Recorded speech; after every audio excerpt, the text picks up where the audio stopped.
Hello everyone.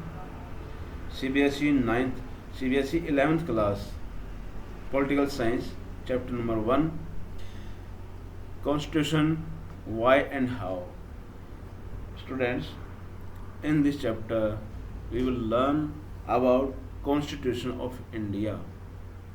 What is a constitution and why do we need it? एक संविधान क्या होता है और संविधान की ज़रूरत क्यों पड़ती है और कैसे हमने इंडिया का संविधान बनाया, इन सब के बारे में इसमें डिस्कस किया जाएगा। तो let's start with the first paragraph. देखिए यहाँ पर आपका स्टार्टिंग में दे रखा है व्हाट इज ए कॉन्स्टिट्यूशन। यहाँ पर 3 आपके क्वेश्चन दे रखे हैं। व्हाट इज ए कॉन्स्टिट्यूशन, क्या होता है, भारत का संविधान के बारे में बताना है। जहाँ जहाँ डेमोक्रेसी है वर्ल्ड के अंदर, सभी में लगभग कॉन्स्टिट्यूशन बना रखा है, अपना संविधान बना रखा है, उसके बारे में बताना है यहाँ पे। इसके बाद जो है अलग अलग सोसाइटीज़ में कॉन्स्टिट्यूशन का क्या रोल होता है, वो क्या काम आता है, हमें उसकी क्यों नीड पड़ती है, ज़रूरत पड़ती है, ये क्वेश्चन इसमें कवर होगा। और साथ में होगा कि कॉन्स्टिट्यूशन कैसे गवर्नमेंट को अलाउ करता है पावर के लिए और गवर्नमेंट फॉर्म करने के लिए। ठीक है, तो ये सभी क्वेश्चन हम इसमें डिस्कस करेंगे और लास्ट में जो है फाइनल क्वेश्चन इसमें देखेंगे। चलिए, तो पहले मैं बता दूं what is a constitution. Constitution is a book of rule and regulation. देखिए हर कंट्री में लगभग जहाँ जहाँ डेमोक्रेसी है वहाँ पर अपना संविधान रिटर्न में होता है। रिटर्न में लिखने का मतलब यही है कि कहीं कोई डिस्प्यूट हो तो उसको देखकर उसके फैसले किए जा सकें, इसके बारे में बात की जा सके। क्योंकि संविधान के अंदर सारी बातें लिखी हुई हैं, रिटर्न में हैं, सबकी पावर्स डिवाइड की गई हैं। पीएम की क्या पावर है, सीएम की क्या पावर है, सरपंच की क्या पावर है, ऑफिसर की क्या पावर है, ठीक है, प्रेसिडेंट के पास क्या पावर है, आर्मी की क्या है। तो सारी चीज़ों के बारे में यहाँ पर दिया हुआ है। इसलिए गवर्नमेंट कैसे फॉर्म करनी है, इलेक्शन कैसे होगा, पावर किसके हाथ में रहेगी, सारी बातें हमें इसमें लिखी होती हैं। और पब्लिक के पास, सिटीजन के पास राइट्स कौन कौन सी हैं, ये भी उसमें क्लियरली लिखा हुआ है, मेंशन किया गया है। तो ये सारी बातें इसमें डिस्कस होंगी। तो what do you mean by a constitution, क्या समझते हो कॉन्स्टिट्यूशन के बारे में, संविधान के बारे में क्या समझते हो। तो ये एक क्या है, एक बुक है किसकी, रूल और रेगुलेशन की, जिसमें गवर्नमेंट के बारे में बता रखा है कि उसकी पावर क्या है, उसकी लिमिट्स क्या है, कैसे गवर्नमेंट फॉर्म की जाएगी। और साथ में सिटीजन्स के राइट्स के बारे में इसमें बता रखा है कि सिटीजन के पास ये राइट्स होंगे। ठीक है, तो सिंपली में क्या हो गया, constitution is a book of rule and regulation and fundamental rights.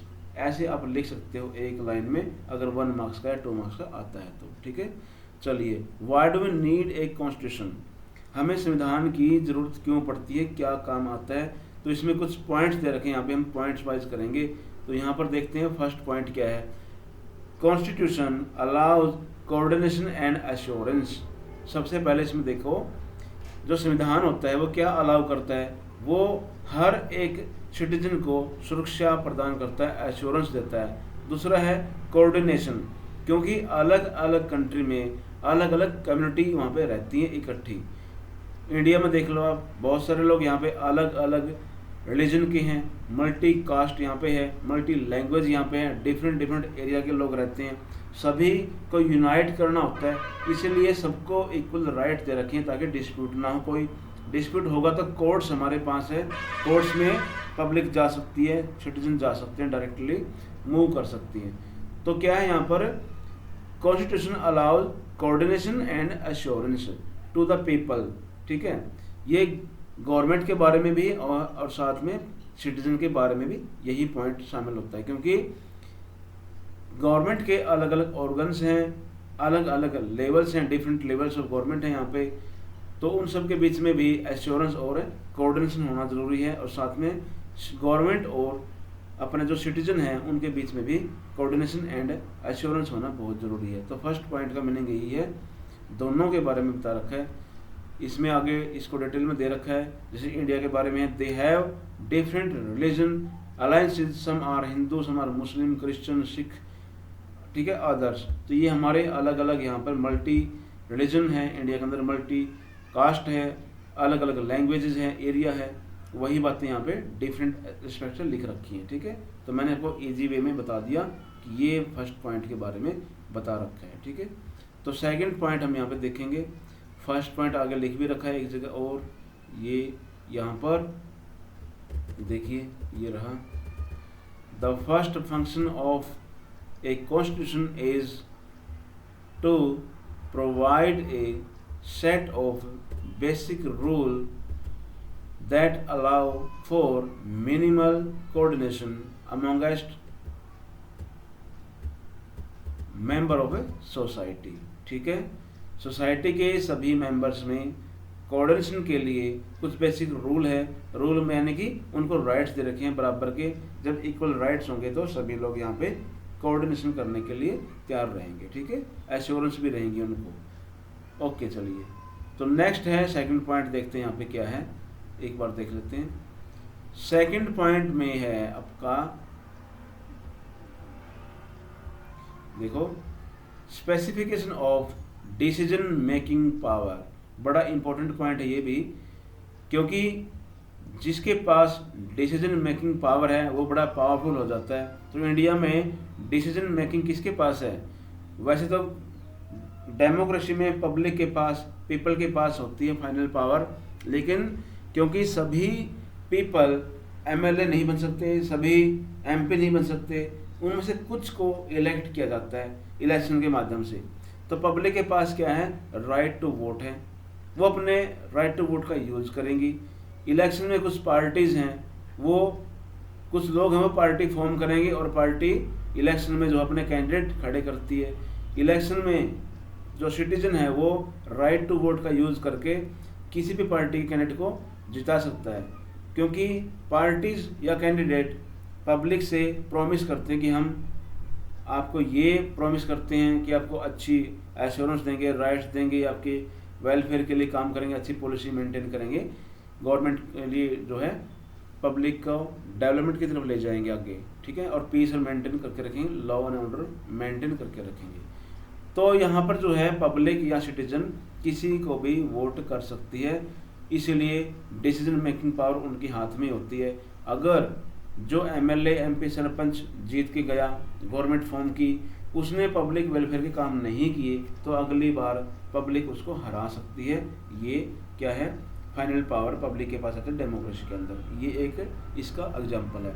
Second example ये है कि जो एमएलए, एमपी, सरपंच हमने जिताया है वो पब्लिक के लिए रिस्पॉन्सिबल होता है, क्योंकि वहीं उसने अगली बार वोट मांगने जाना है। इसलिए वो क्या करेगा? पब्लिक के बीच में रहेगा, उनकी बातें सुनेगा, उनकी प्रॉब्लम्स को आगे डिबेट में या असेंबली में या पार्लियामेंट में जाके उठाएगा इस क्वेश्चन को। मान लो आपके एरिया में गर्ल्स कॉलेज नहीं है या बसेस नहीं चलती, रूट नहीं है, तो क्या करेंगे? आप एमएलए को बोलोगे या अपने सरपंच को बोलोगे या एमपी को बोलोगे, वो आगे पार्लियामेंट में या असेंबली में जाके उस क्वेश्चन को रेज करेगा कि मेरी एरिया में मेरी पब्लिक को परेशानी हो रही है, मेरे सिटीजन को प्रॉब्लम है, ये उसकी समस्या दूर की जाए। अगर वो कर देता है तो अच्छा है, नहीं तो फिर अगली बार आप उसको इलेक्शन में सबक सिखा सकते हो। ये एक हमारे पास होता है, पावर होती है राइट टू वोट की। तो डिसीजन मेकिंग जो है सिटीजन से होकर उसके जो कैंडिडेट है या उसका जो रिप्रेजेंटेटिव है उसके पास जाएगी, फिर वो जो गवर्नमेंट फॉर्म करेगा उसके पास रहती है। यानी पार्लियामेंट और असेंबली में फाइनल डिसीजन मेकिंग पावर है, सारे डिसीजन वही लेते हैं। पार्लियामेंट में बैठ के पॉलिसी बनाएंगे, आपके एरिया में स्कूल कॉलेज खोल लेंगे। ठीक है, तो क्या है, वहाँ है, लेकिन उनको अधिकार कौन दे रहा है? उनको सिटीजन राइट्स देते हैं कि हाँ आप हमारे तरफ से जाओ, हमारा ये काम है, असेंबली में इसको उठाओ। नहीं उठाएंगे तो आने के बाद उनको अगले इलेक्शन में हरा देती है। ठीक है, तो ये है डिसीजन मेकिंग पावर। ठीक है, ये भी क्लियर किया गया है कि असेंबली में और पार्लियामेंट में कैंडिडेट जो है वो वहाँ पे गवर्नमेंट से क्वेश्चन करेंगे या अपने खुद की गवर्नमेंट होगी तो वहाँ पे अपने काम करवाएंगे पब्लिक के वेलफेयर के, क्योंकि पब्लिक के लिए रिस्पॉन्सिबल होते हैं। जो नहीं होगा तो अगली बार उसको गवर्नमेंट हरा देगी। अब की बार भी बहुत सारे कैंडिडेट को आपने देखा होगा अपने एरिया में, पब्लिक ने, सिटीजन ने उनको हरा दिया, दूसरी पार्टी के कैंडिडेट को जिता दिया। तो सेकंड पॉइंट यही था, second function of a constitution is to satisfy who has the power to make decision in a society. It decide how the government will be constitute, कैसे गवर्नमेंट फॉर्म की जाएगी ये भी बताता है, और कैसे पब्लिक के हाथ में राइट टू वोट की पावर है वो भी यहाँ पे बताई गई है। अब गवर्नमेंट तो फॉर्म हो गई, हमने जिता दिया कैंडिडेट को, लेकिन गवर्नमेंट के पास बहुत सारी पावर होती है, उस पावर का वो मिस यूज़ ना करे, पब्लिक वेलफेयर में यूज़ करे। इसके लिए कॉन्स्टिट्यूशन में कुछ लिमिटेशन दे रखी है, limitation on the power of A government, government की पावर पर भी लिमिटेशन है, ये हमारे कॉन्स्टिट्यूशन में बता रखा है, क्लियर कर रखा है। ठीक है, तो थर्ड पॉइंट यही है इसका। देखिए इसमें है कि गवर्नमेंट क्या काम करती है, अपने वेलफेयर के लिए करती है, पब्लिक के लिए काम करती है, अपने एरिया में जाती है नहीं जाती है, इन सब के ऊपर जो है, क्योंकि जो हार गई पार्टी है, पार्टी दो तरह की होती है, एक तो पार्टी जीत गई, वो पार्टी गवर्नमेंट फॉर्म करेगी, पावर में रहेगी और पॉलिसी बनाएगी। सेकंड पार्टी होती है जो हार गई, वो बैठेगी अपोजिशन में, उसको बोलते हैं अपोजिशन पार्टी, हारी हुई पार्टी या विरोधी पार्टी। तो वो क्या करती है, वो गवर्नमेंट के मंत्री से, मिनिस्टर से क्वेश्चन पुट करती है कि आपके एरिया में या मेरे एरिया में ऐसे ऐसे आपने कितने पैसे की ग्रांट दी, क्या डेवलपमेंट किया। ठीक है, सारे क्वेश्चन जो है रिटर्न में या अनरिटर्न में वो पार्लियामेंट में, असेंबली में पूछती है। तो ये क्या है, उनके ऊपर लिमिटेशन है। सेकंड लिमिटेशन क्या है गवर्नमेंट के ऊपर, वो है कि 3 तरह के ऑर्गन है गवर्नमेंट के अलग अलग, लेजिस्लेटिव, एग्जीक्यूटिव और जुडिशरी।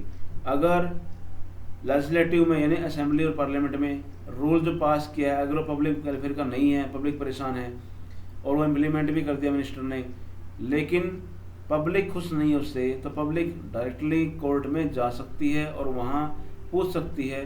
तो जो सुप्रीम कोर्ट है वो गवर्नमेंट से क्वेश्चन पूछ सकता है कि आपने अपनी पावर के लिहाज से पब्लिक के वेलफेयर के लिए काम नहीं किया, बल्कि पब्लिक को परेशान कर दिया, ये काम क्यों किया, इसका जवाब दिया जाए।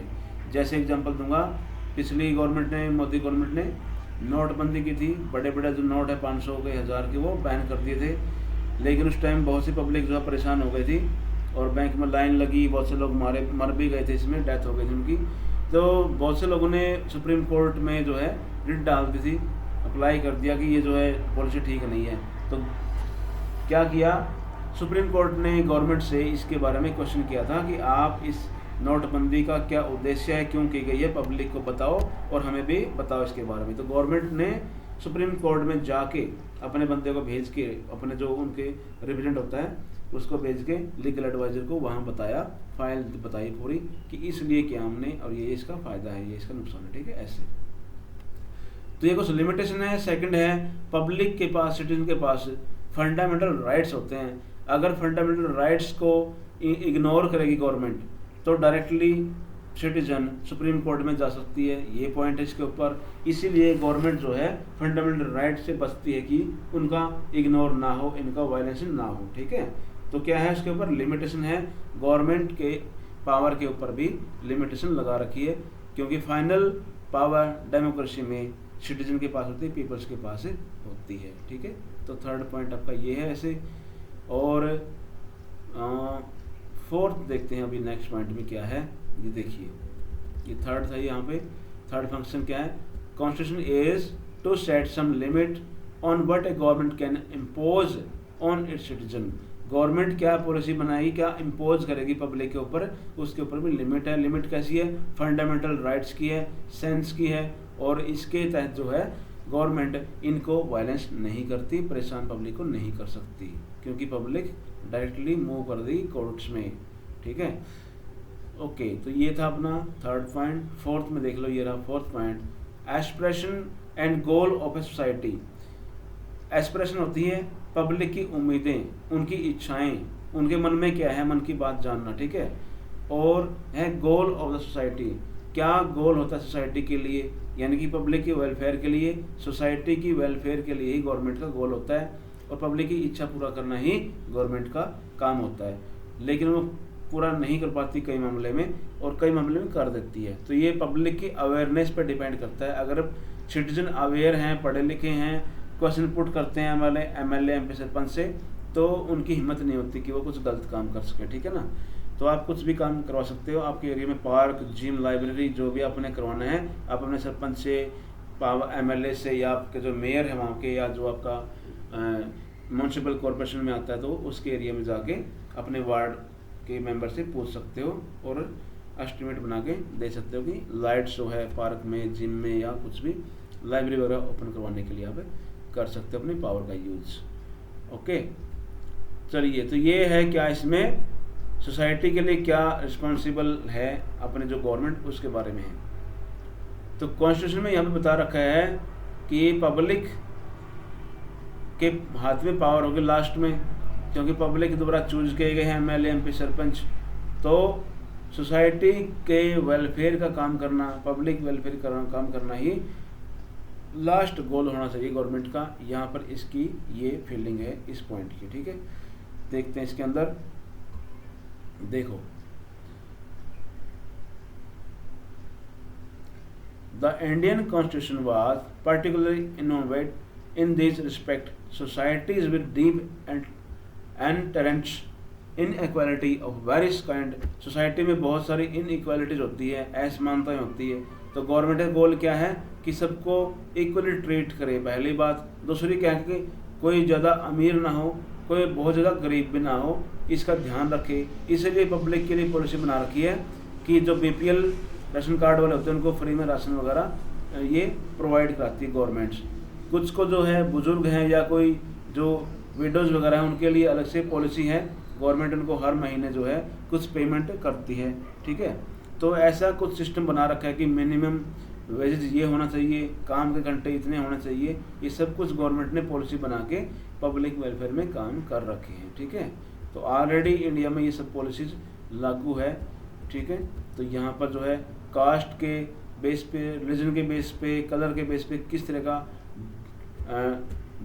डिस्क्रिमिनेशन नहीं होना चाहिए, भेदभाव नहीं होना चाहिए, ये भी जो है पब्लिक की फीलिंग्स थी, एस्पिरेशन थी, उनकी इच्छा थी, वो भी हमने जो है अपने फंडामेंटल राइट्स में डाल रखी हैं बातें ऑलरेडी।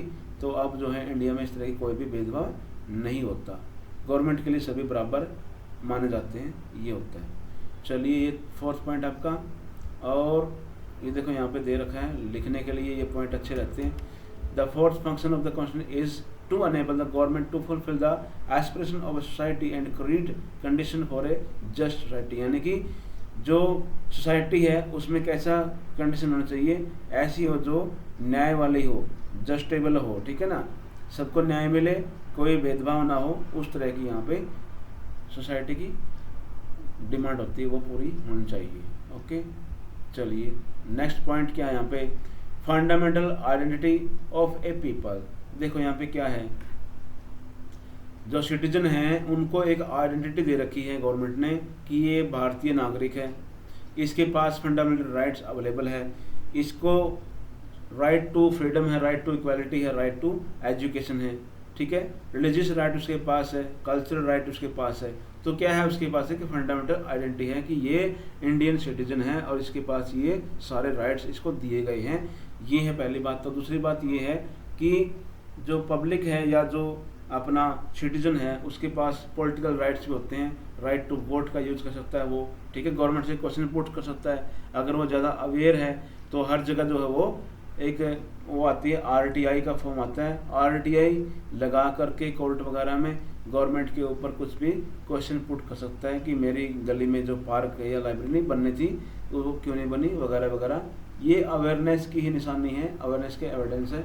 अगर पब्लिक अवेयर है तो गवर्नमेंट से काम है करवा सकती बिना परेशान हुए, ठीक है, गवर्नमेंट को करने पड़ेंगे लास्ट में सारे काम। पीपल एज कोलेक्टिव आइडेंटिटी, एक और बात यहाँ पे है मेन, वो क्या है, जो सिटीजन है उनके पास एक कोलेक्टिव आइडेंटिटी है, अलग अलग नहीं है। ये नहीं है कि ये उस धर्म का है, उस कास्ट का है, वैसे वैसे, ठीक है, उन सभी को इंडियन सिटीजन माना गया है, इसलिए कोलेक्टिव आइडेंटिटी इसको कहा गया है इस फंक्शन में, ठीक है, क्योंकि सभी को इक्वल ट्रीट करती है गवर्नमेंट, और जो हमारा बेसिक रूल है कॉन्स्टिट्यूशन के वो भी फंडामेंटल राइट्स प्रोवाइड करवाता है।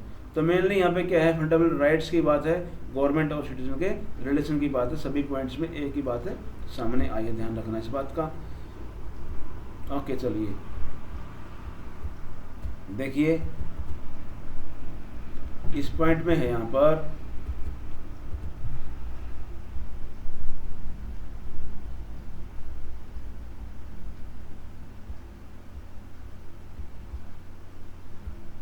बहुत सारे पॉइंट तो बहुत ही इजी और अच्छे अपने पढ़े हुए हैं। 9th में सेम यही पॉइंट्स थे आपके, और अभी 11th में भी सम ऐसे ऐसे पॉइंट्स दिए हुए हैं। ठीक है, चलिए तो ये कुछ पॉइंट्स थे जो हमने किए हैं। अब क्या है ये, the authority of a constitution. Constitution की क्या अथॉरिटी है, क्या पावर है और कैसे वो फॉर्म हुआ, इसके बारे में यहाँ पे डिस्कस करेंगे। ठीक है, अब इसको देख लेते हैं एक बार, इस क्वेश्चन को देखिए। यहाँ पे दे रखा है what is constitution. Constitution is a compact document that comprise a number of articles about the state, specify how the state is to be constituted and what norm it should follow। ठीक है, तो यहाँ पे दे रखा है कि एक document है ये जिसमें बहुत सारे आर्टिकल लिखे हुए हैं, आर्टिकल 1 से लेके 395 तक लिखे हुए हैं, और उन्हें बता रखा है कि स्टेट के पास क्या पावर है, स्टेट को कैसे कॉन्स्टिट्यूट किया जाए। स्टेट में नहीं, यहाँ पे कंट्री है, कंट्री की गवर्नमेंट के बारे में यहाँ पे बताया गया है। गवर्नमेंट कैसे फॉर्म की जाएगी, कैसे रन की जाएगी, उसके बारे में बता रखा है। ठीक है, चलिए जैसे यूके के अंदर एग्जांपल दे रखा है, यूनाइटेड किंगडम यानी यूके, ब्रिटेन, इसमें जो है अनरिटन कॉन्स्टिट्यूशन है, उन्होंने कुछ लिख नहीं रखा, लेकिन जो पहले से उनके पास डॉक्यूमेंट है या जो उनके पास पहले से डिसीजन वगैरह है, उन्हीं के अकॉर्डिंग वो फैसले करते हैं। ठीक है, मान लो कोर्ट ने कुछ फैसला दिया पहले, या पंचायत ने कुछ फैसला पहले कर रखा है ऑलरेडी, तो उसी के बेस पे आगे जो है फैसले होते रहते हैं। कुछ रिटर्न में कॉन्स्टिट्यूशन नहीं बना रखा। ठीक है, चलिए तो ये है यहाँ पर पहला है यहाँ पर पॉइंट इसका, अथॉरिटी ऑफ कॉन्स्टिट्यूशन का। मोड ऑफ प्रोमोगेशन, यहाँ पे क्या है ये वर्ड, इसमें ये है कि हमारा जो कॉन्स्टिट्यूशन है वो कैसे पावर में आया, कैसे बनाया गया और कैसे इसका क्राफ्ट किया गया, डिजाइन किया गया। ठीक है, देखिए मोड क्या था, उसका क्या तरीका था, कैसे किया हमने, पब्लिक ने किया है, पब्लिक ने भी बंदे चूज किए हैं। तो यहाँ पे मेन चीज यही है, कॉन्स्टिट्यूशन कम इनटू बीइंग, कैसे बनाया गया, हाउ ए कॉन्स्टिट्यूशन कैसे बनाया गया। यहाँ पे हु क्राफ्टेड, किसने बनाया constitution, how much authority did they have, किसकी अथॉरिटी थी और कितनी उसके पास पावर थी। ये सब यहाँ बातें इसके अंदर है, क्योंकि कॉन्स्टिट्यूशन किसी एक व्यक्ति ने नहीं बनाया और ना ही एक व्यक्ति ने लिखा, ना ही एक ने एक्सेप्ट किया इसको, पूरी पब्लिक ने इसको एक्सेप्ट किया है अपने representative through.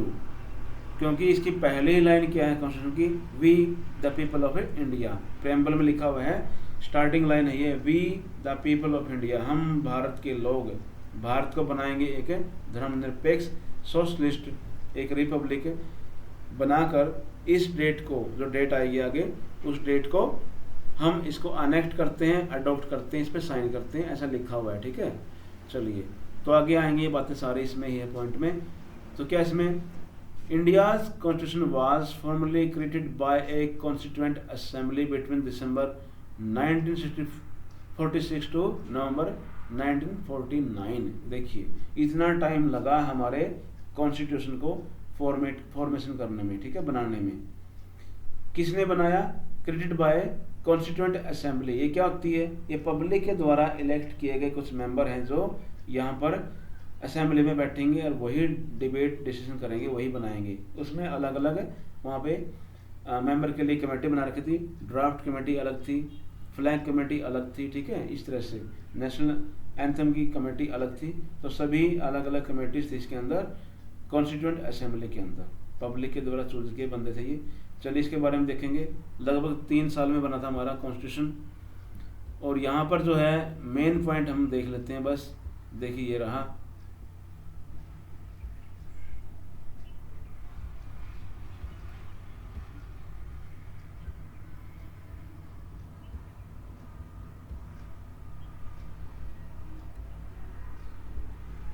The substantial provisions of a constitution.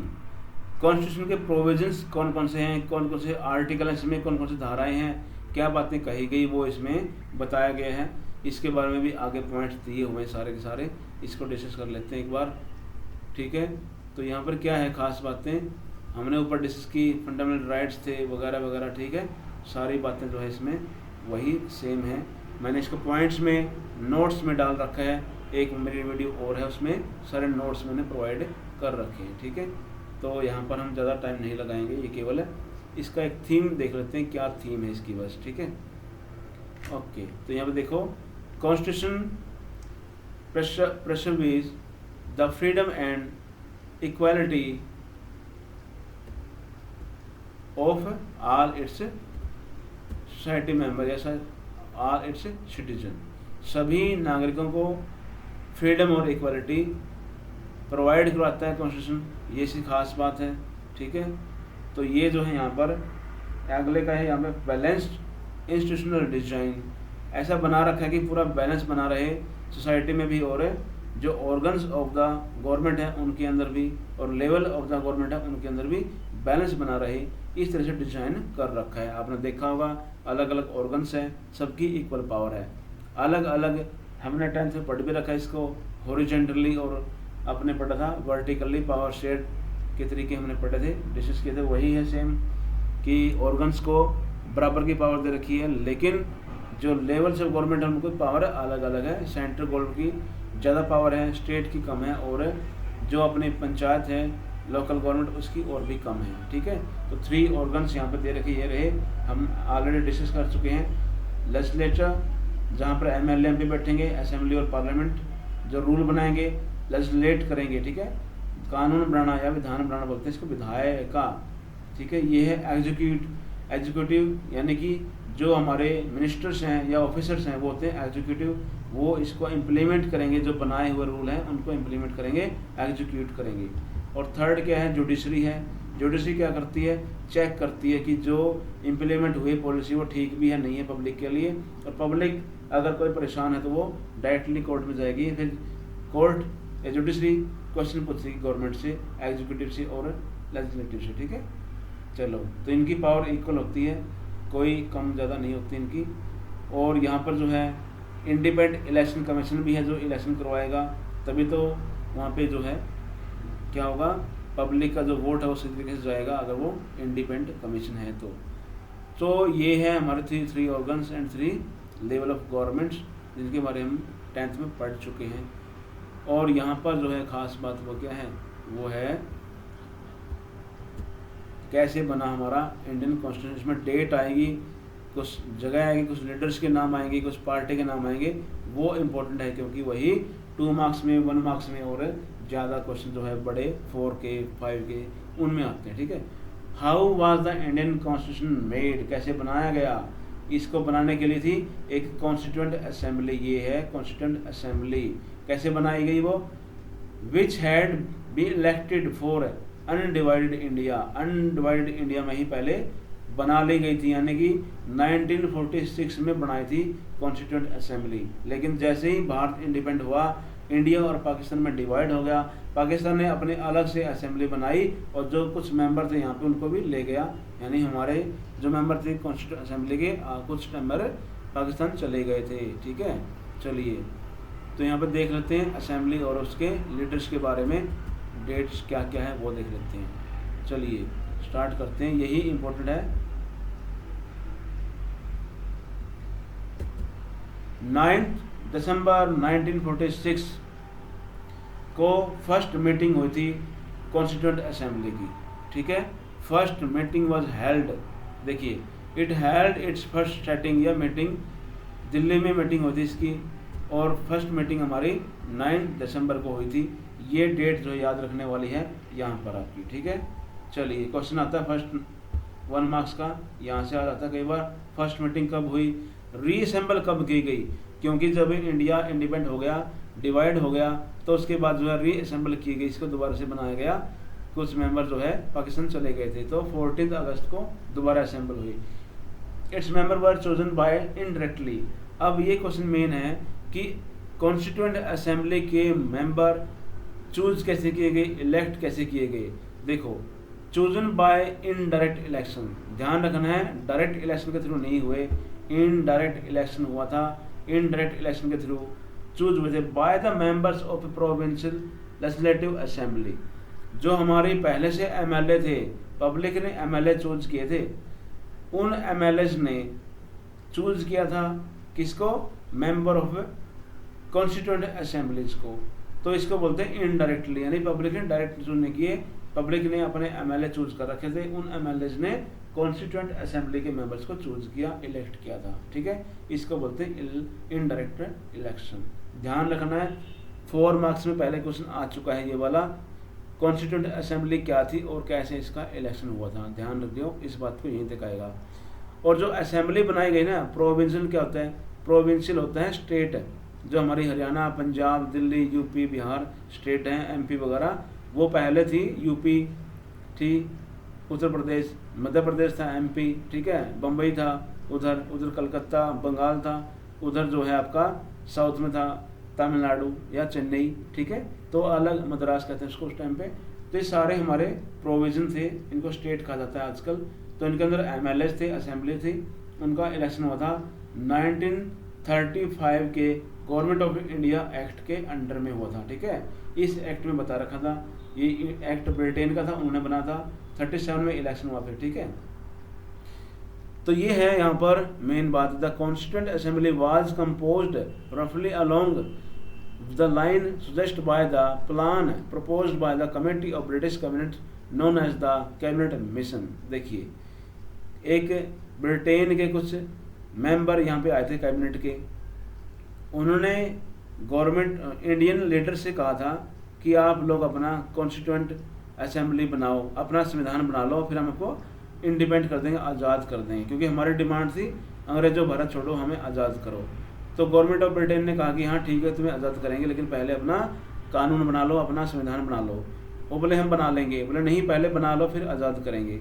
तो उसको बनवाने के लिए, सलाह देने के लिए कैबिनेट मिशन आया था, यानी कि कैबिनेट के कुछ मेंबर थे ब्रिटेन के, लंदन से इंडिया में आए थे, कैबिनेट मिशन कहते हैं उसको, ये है कैबिनेट मिशन। इसकी सिफारिशों पर, रिकमेंडेशन पर ही, इसके प्लान पर ही इंडिया में इंडियन कॉन्स्टिट्यूशन के बारे में बातें हुई थी और इसके अकॉर्डिंग ही मेंबर चूज किए गए थे। इसने क्या बताया? देखो, इसने बताया अकॉर्डिंग टू दिस प्लान, इसने कहा था कि बहुत बड़ा एरिया है इंडिया, बड़ी कंट्री है, इस इंडिया की जो पॉपुलेशन है वो ज़्यादा है, अलग अलग एरिया है, अलग अलग लोग हैं, इसलिए क्या करो, एक कैंडिडेट चूज करने के लिए 10 लाख लोगों के वोट लो, यानी कि एक एरिया में 10 लाख लोग होंगे, वोटर होंगे या पब्लिक होगी, उसके में से एक कैंडिडेट चुना जाएगा। ठीक है, ये रहा रिस्पेक्टिव, ये रहा देखो यहाँ पे, each province and each principal state. Province होता है स्टेट, जैसे पंजाब, हरियाणा, यूपी, बिहार, एमपी वगैरह हैं, और प्रिंसिपल स्टेट जहाँ पर किंग, क्वीन, राजा, नवाब वगैरह का राज था। ठीक है, जैसे कि पटियाला, भोपाल, अवध, ठीक है, ये थे कुछ, जूनागढ़, हैदराबाद वगैरह कुछ प्रिंसिपल स्टेट थे, कश्मीर, मणिपुर वगैरह। और ग्रुप ऑफ स्टेट्स, स्टेट से ग्रुप में थे उस टाइम पे, were allotted seat proportional to their respective population रफली इन रेशियो ऑफ 1, और क्या है यहाँ पर ये 10 लाख। ठीक है, यानी कि जो पॉपुलेशन है 10 लाख की, उसके ऊपर एक कैंडिडेट चूज किया जाएगा असेंबली के लिए, ऐसा कहा गया। और आज भी ऐसा ही होता है, लगभग एक एमपी चूज करने के लिए लगभग 10 लाख 12 लाख उसके जो है पॉपुलेशन पर एक बंदा चूज होता है, एक एमपी चूज किया जाता है। As a result the province were to elected, इस तरह से जो है पूरे इंडिया में 292 मेंबर चूज किए गए, 292 मेंबर्स इलेक्ट किए गए थे। ठीक है ना, असेंबली के मेंबर इलेक्ट किए गए इतने पूरे इंडिया से। इसके अलावा ये तो हो गए ब्रिटिश रूल के अंडर जो हमारा एरिया था वो, इसके अलावा प्रिंसली स्टेट जहाँ पर राजा थे, नवाब थे, ठीक है, उन्होंने भी अपने मेंबर भेजे थे 93 सीट्सों पर। ठीक है, ये वाला, ठीक है, तो इतने मेंबर हमारे टोटल हो गए 292 एंड प्लस में 93, तो ये सारे मिला के जो है total member of constituent assembly हो गए हिंदुस्तान के। जब इंडिया डिवाइड होगा तो इनमें से कुछ चले जाएंगे पाकिस्तान में। अब ये प्रोविंस में डिस्ट्रीब्यूट कैसे हुए, कौन इलेक्शन में खड़ा हुआ, उसके बारे में बताया गया कि seat of each province were distributed among the 3 main communities. Muslim होंगे कुछ खड़े, कुछ सिख होंगे, कुछ जनरल कास्ट के होंगे खड़े, ठीक है। तो यहाँ पर ये बातें थी, ऐसे खड़े किए गए थे। जनरल के अलावा यहाँ पर कुछ SC ST और OBC के कैंडिडेट भी यहाँ पे खड़े थे। OBC नहीं थी, केवल SC थे, ठीक है। क्योंकि उस टाइम पे जो अपने ये भीमराव अम्बेडकर थे, उन्होंने ये बात कही थी कि SC के अलग से खड़े होने चाहिए, ठीक है। तो शेड्यूल कास्ट के भी कैंडिडेट यहाँ पे अलग से खड़े हुए थे, ध्यान रखना इस बात को। यहाँ पे है मुस्लिम, सिख और जनरल, मेन चीज़ें इन्होंने बताई थी। Member of each community in provincial assembly elected their own representative by method of proportional representation in single transfer vote. इनको चूज किसने किया वो बता रखा है, MLAs ने चूज किया था इनको, ठीक है। The method of selection in case of representative of principal state was to be determined by the consolation. इन्होंने अपना बना के, प्रिंसिपल स्टेट में इलेक्शन नहीं हुआ, उन्होंने अपना नुमाइंदा रिप्रेजेंट किया था कि जाओ आप हमारी ओर से एक कैंडिडेट जो है MLA बना के भेज दिया, वहाँ असेंबली में मेंबर बना के भेजा प्रिंसिपल स्टेट के द्वारा, ठीक है। थोड़ा सा ये लंबा हो गया लेकिन है बड़ा अच्छा, इंटरेस्टिंग। आपको पता होगा कहाँ पे कैसे हमारा कॉन्स्टिट्यूशन डिजाइन किया गया, बनाया गया, ठीक है। चलिए मैं केवल पॉइंट्स की बात करूँगा। अब देखो, composition of the constituent assembly कैसे कंपोज की, कैसे बनाई असेंबली, संविधान सभा कैसे बनाई गई, ये थे जो प्लान था हमारा। वो क्या था, पार्टीशन का 3 जून 1947 था। ब्रिटेन ने कह दिया कि हम आपको आज़ाद कर देंगे, अपना संविधान बना लो। उन्होंने कह दिया 3 जून की घोषणा कर दी कि हम आपको आज़ाद कर देंगे जुलाई अगस्त तक या सितंबर तक, ठीक है। तो क्या हुआ फिर, पाकिस्तान में कुछ जो है जब डिवाइड हुआ तो पाकिस्तान में चले गए असेंबली के कुछ मेंबर्स यहाँ पर, तो हमारे कम रह गए, ठीक है। Number of member assembly was reduce to 299 रह गए हमारे टोटल में से। द कॉन्स्टिट्यूशन वाज अडॉप्टेड, ये डेट है मेन, तो देखो यहाँ पे मैं इसको बारे में बोल रहा था। टोटल नंबर कौन थे, टोटल नंबर जिन्होंने साइन किए थे हमारे संविधान पर, संविधान सभा के मेंबर 299 थे जिन्होंने साइन किए, अडॉप्ट किया। कब अडॉप्ट किया हमारे संविधान को, कॉन्स्टिट्यूशन वाज अडॉप्टेड ऑन 26 नवंबर 1949 को अडॉप्ट किया। और इन मेंबर जो यहाँ पर एक्चुअल में प्रेजेंट थे उन्होंने साइन किए थे 284 ने, 299 में से 284 ही यहाँ पर प्रेजेंट थे उस दिन। और जो है इस डेट को प्रेजेंट थे ये लोग, and open their signature assembly finally pass कर दिया, लेकिन अभी इसको लागू नहीं किया था, इम्प्लीमेंट नहीं किया था, ठीक है। ध्यान रखना 26 नवंबर को केवल अडॉप्ट किया है, साइन कर दिए गए हैं, ठीक है, लेकिन अभी तक इसको लागू नहीं किया। लागू कब करेंगे, 26 जनवरी को 1950 को इसको क्या किएगा, केम इनटू फोर्स किया गया। इसको पूरे इंडिया में, पूरी कंट्री में इसको क्या कर दिया, इम्प्लीमेंट कर दिया, ठीक है। एंड और ये हो गया 26 जनवरी को इंडिया क्या बन गया, रिपब्लिक डे हम मनाते हैं 26 जनवरी को। कई बच्चों को पता नहीं है कि रिपब्लिक डे क्यों मनाते हैं, क्योंकि 26 जनवरी को हमारे इंडिया का संविधान देश में लागू हुआ था, ठीक है, इसलिए मनाते हैं 26 जनवरी को। रिपब्लिक यानी कि अपना खुद का कानून बन के बना दिया पब्लिक ने, उसको एक्सेप्ट कर दिया, लागू कर लिया, उसी के अकॉर्डिंग चलेंगे। किसी बाहर देश का कानून हमारे ऊपर लागू नहीं होता, अपने इंडिया का ही होता है। इससे पहले के सारे कानून हमने फेल कर दिए, रद्द कर दिए और अपना कानून चला दिया, ठीक है। इसको बोलते हैं रिपब्लिक, क्योंकि हमारा जो प्रेसिडेंट है वो भी इलेक्टेड है, कोई राजा किंग नवाब नहीं है, जैसे ब्रिटेन में है ना, वहाँ पे तो क्वीन है अभी भी, ठीक है। क्वीन के बाद किंग है, कोई उसका बेटा वो बनेगा। जो भूटान में भी सेम है, ठीक है। लेकिन हमारे यहाँ पे क्या है, हमारे यहाँ पे तो पब्लिक के पास सारी की पावर है और वो चूज करेगी अपने मेंबर्स को, और फिर वो मेंबर चूज करेंगे प्रेसिडेंट ऑफ इंडिया को, ठीक है। इसीलिए रिपब्लिक है, 2 कारणों से। ओके, ये था यहाँ पे कुछ डेट्स बड़ी इंपॉर्टेंट, हमने इसको कर लिया। आगे है जो मेन बातें वो क्या है वो देख लेते हैं एक बार। इसमें हाँ, सीटों का रिजर्वेशन किया गया था, कुछ सीटों का, वो कौन सी थी वहाँ देख लेते हैं। देखिए,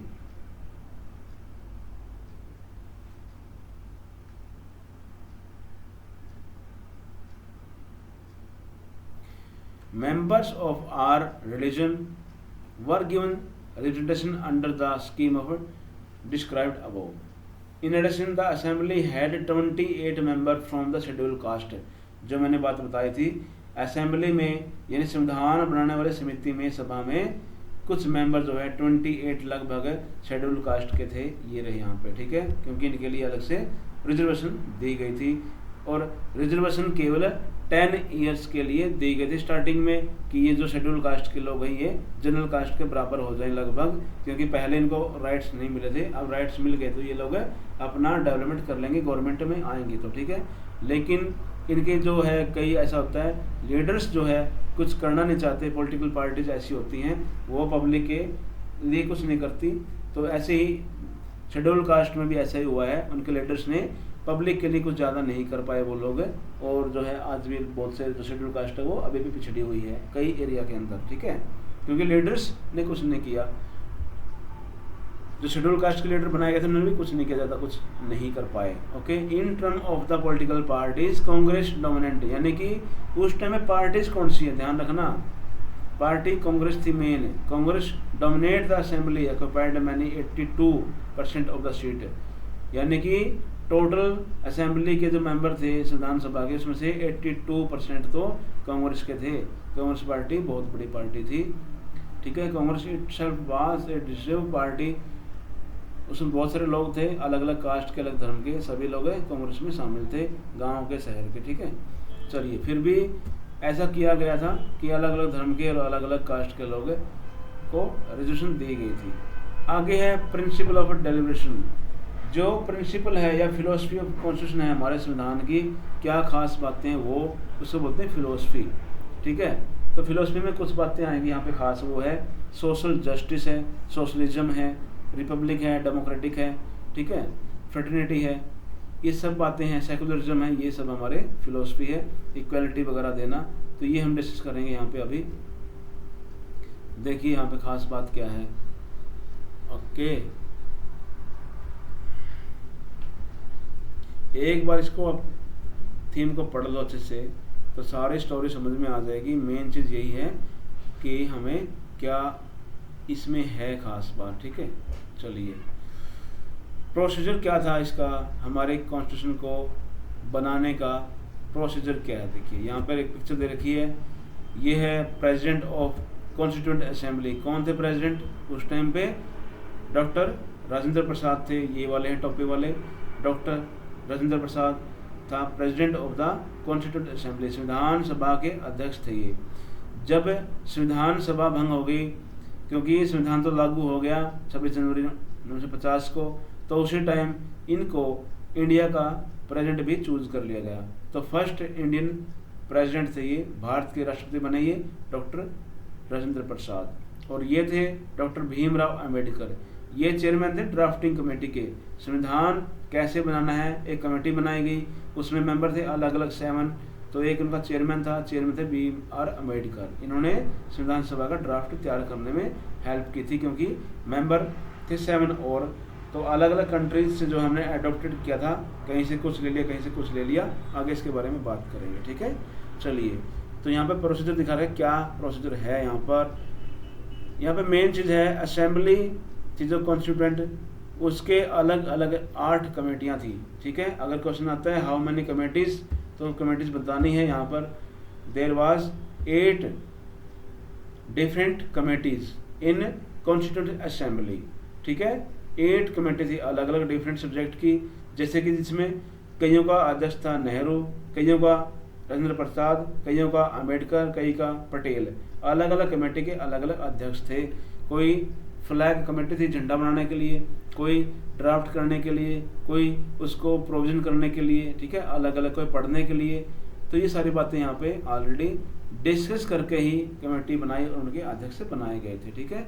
तो अंबेडकर का रोल यहाँ पे दिखा रखा ज़्यादा, कि अंबेडकर का जो है कांग्रेस और गांधी से ज़्यादा मेल नहीं था विचारों में, व्यूज़ में, फिर भी जो है इन्होंने कंट्री के लिए जो है एक मत होना पड़ा, गांधी को और अंबेडकर को, कांग्रेस को, सबको एक व्यूज़ बनाना पड़ा, क्योंकि कंट्री की बात थी, देश की बात थी, इसलिए, ठीक है। तो यहाँ पर जो पटेल नेहरू में भी बीच में डिफरेंसेस थे, इश्यूज थे, लेकिन फिर भी इकट्ठे उन्होंने कंट्री के लिए काम किया।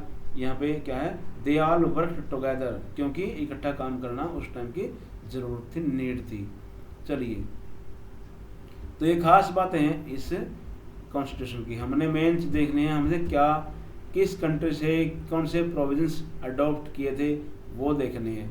नेशनल मूवमेंट की जो अच्छाई बातें, सारी बातें इसमें हमने डाल दी थी, कॉन्स्टिट्यूएंट में, कॉन्स्टिट्यूशन में डाल दी थी कि इक्वालिटी था, ठीक है, जस्टिस था, सेकुलरिज्म था, लिबर्टी थी, ये सारी बातें, डेमोक्रेसी थी, ये रही, ये फंडामेंटल ठीक है कमिटमेंट है सारे हमारे, ये रहे, ये सभी जो है फंडामेंटल कमिटमेंट सारे के सारे हमने अपने उसमें डाल रखे हैं कॉन्स्टिट्यूशन में। तो मेन बात पे आते हैं, क्या है वो है मेन पॉइंट ऑफ ऑब्जेक्टिव और रेजोल्यूशन।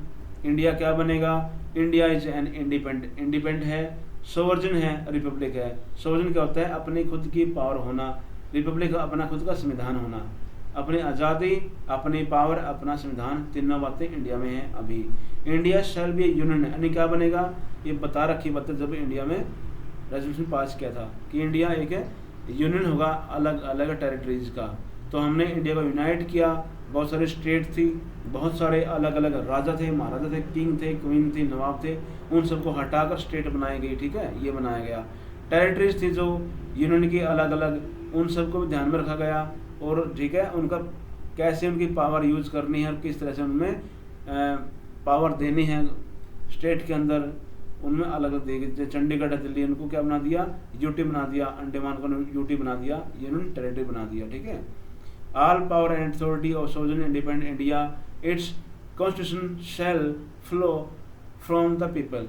पीपल्स के पास सारी चीज़ें हैं, राइट है, पीपल्स ही कॉन्स्टिट्यूशन को चलाते हैं, पीपल ही आगे क्या करते हैं, अथॉरिटी ऑफ पावर है, वही इलेक्ट करते हैं पीपल, पब्लिक किसको, अपने रिप्रेजेंटेटिव को इलेक्ट करते हैं, ठीक है।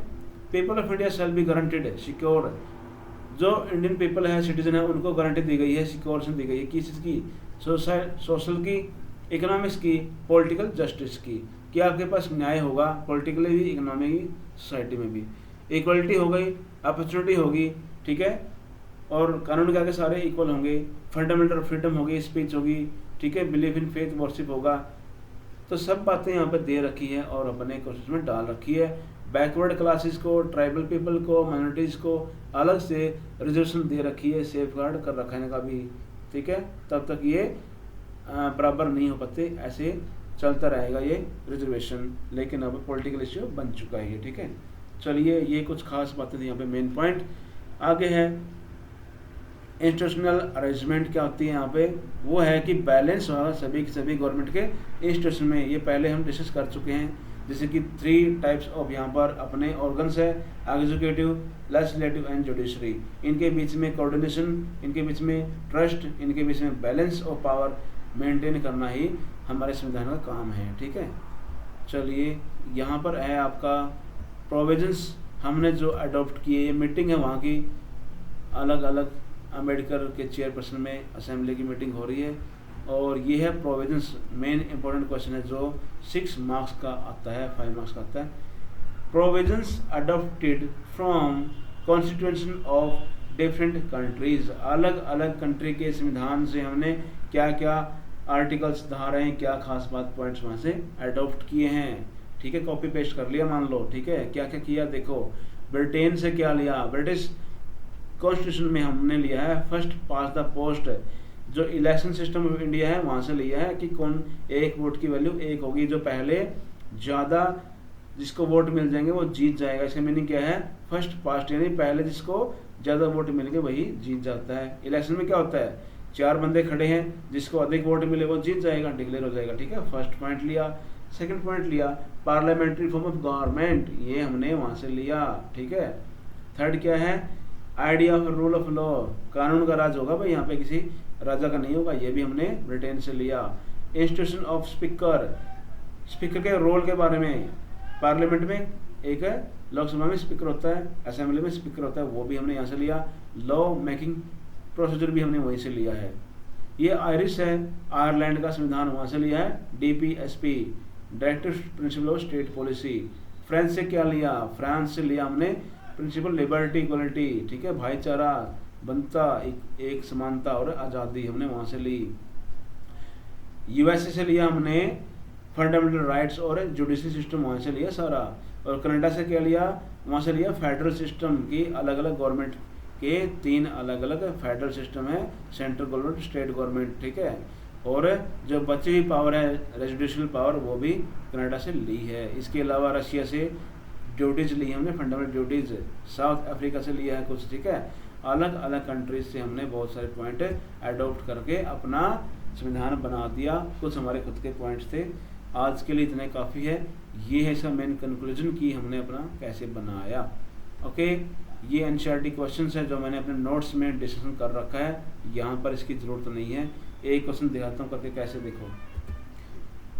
एनसीईआरटी क्वेश्चन देख लो, which of this is not a function of the constitution. संविधान का कौन सा एक फंक्शन नहीं है बताना है। हमने ऊपर 6 फंक्शन पढ़े थे, उनमें से एक कौन सा नहीं है बताइए। इट गिव्स ए, देखो ये है एमसीक्यू, 1 मार्क्स का आएगा, 4 ऑप्शन हो गए आपके पास, एक चूज करना है, गलत कौन सा है। It gives a guarantee to the right of citizen, अभी हमने डिस्कस किया, सिटीजन को गारंटी दी है राइट्स की, बिल्कुल सही है, तो फंक्शन है हमारा, ये ठीक है, लेकिन हमने चूज करना है कौन सा नहीं है। It marks out different sphere of power for different branches of the government, अलग अलग गवर्नमेंट की ब्रांचेज हैं, उन सबको पावर दे रखी है डिफरेंट डिफरेंट, ये भी सही है। It insure that good people come to the power, it gives expression to some shared value. देखिए, it insure that good people comes to power, ये कोई जरूरी थोड़ी है, पावर में तो बुरे लोग भी आते हैं, तो ये वाला नॉट ए फंक्शन आएगा आपका सी वाला, ठीक है, ये इसका गलत है।